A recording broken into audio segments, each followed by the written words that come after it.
Bonjour à tous et bienvenue sur Tuto Blender. Dans ce Quick Tips, j'aimerais vous partager une astuce qui va vous aider si vous animez vos nœuds dans Blender.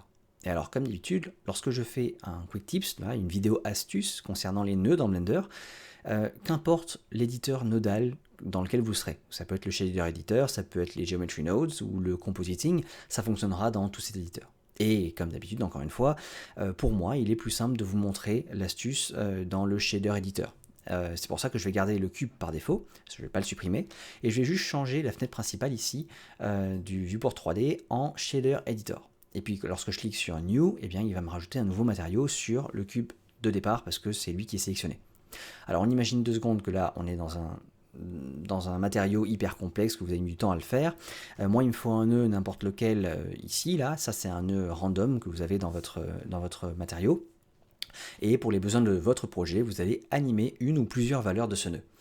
Là, on va animer par exemple la saturation. Donc je passe ma souris sur saturation, j'appuie sur I comme insert, hein, donc ça insère une clé.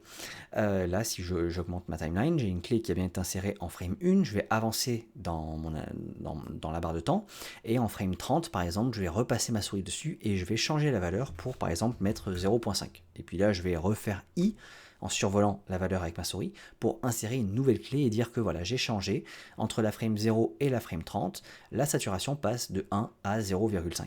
Donc j'ai fait une animation, j'ai animé très basiquement la valeur saturation de mon nœud. Là, ça m'a pris que quelques secondes pour faire ça. Imaginons que pour vous, animer une, voire même plusieurs valeurs de votre nœud vous prennent beaucoup plus de temps. Parce que pour votre projet, vous allez être très précis. À tel frame, il faut voir que ça fasse ça dans votre rendu, quoi, tout simplement. Vous allez faire des calculs, etc. Ça va prendre beaucoup plus de temps.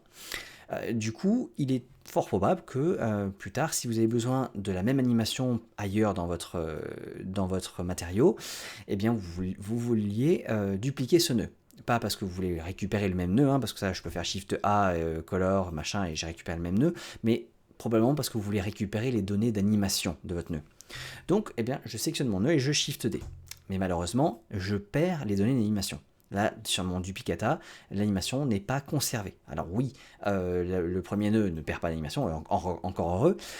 Et oui, je garde la même valeur que j'avais quand j'ai dupliqué, voilà, sur cette frame-là, mais voilà, c'est plus animé. Donc je vais tenter de résoudre ce problème dans cette vidéo. Et la solution va être assez simple, quoi qu'il y a 2-3 étapes à faire quand même. Je vais premièrement grouper le nœud, donc CTRL-G en ayant le nœud sélectionné, et ça va voilà, me mettre juste ce nœud là dans un groupe. Ça sert un peu à rien, mais vous allez voir. Je vais débrancher toutes les entrées et sorties, vérifier que j'ai encore mon animation sur mon nœud, et sortir de mon groupe de nœuds. Donc là, j'ai un groupe de nœuds, vu de l'extérieur, je peux lui le dupliquer, et donc je ne duplique pas le nœud en question, je duplique le groupe de nœuds qui est au-dessus, et en faisant ça, je peux rentrer dans mon duplicata et vérifier que j'ai encore mon animation qui est là, tant mieux, c'est bien, c'est ce que je voulais. Seulement, maintenant, je me retrouve avec des groupes de nœuds, et alors c'est pas forcément ce que vous voulez pour travailler dans votre matériau. Donc je vais dégrouper le nœud, et ça, je peux faire soit un clic droit, alors pour moi c'est W, ou alors il y a le raccourci CTRL-ALT-G, parce que c'était CTRL-G pour grouper, et donc CTRL-ALT-G, ça annule l'effet du... Voilà, bref, quand vous rajoutez Alt, ça fait l'effet inverse. Et donc j'ai dégroupé mon nœud, je peux faire ça pareil. Là, si je fais clic droit, enfin W pour moi, vous voyez que j'ai aussi le Ungroup, et avec le raccourci clavier à côté, et donc je peux dégrouper. Et là, bingo, tout fonctionne, on a bien nos deux nœuds qui ont gardé l'animation. Presque.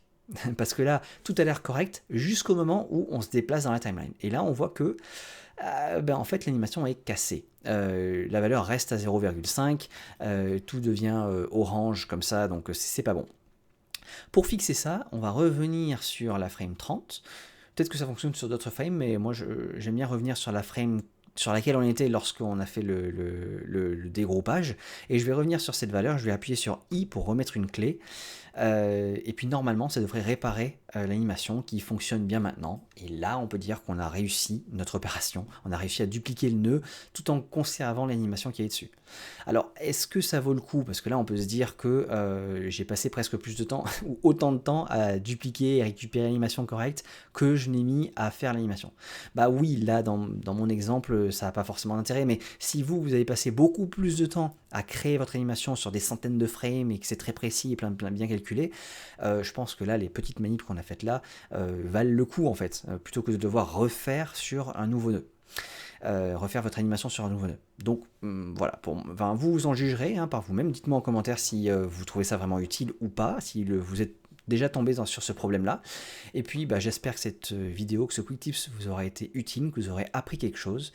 Et j'oublie pas de vous rappeler de liker ou de partager cette vidéo. Ça aide vraiment à faire grandir la chaîne et à indiquer à YouTube que voilà, cette chaîne a du contenu de qualité, partager plus les vidéos. Donc mettre en avant mes vidéos, donc ça m'aide quoi en gros. Voilà. Mais vous savez déjà tout ce baratin, je vous fais confiance. Merci encore et à la prochaine. Salut!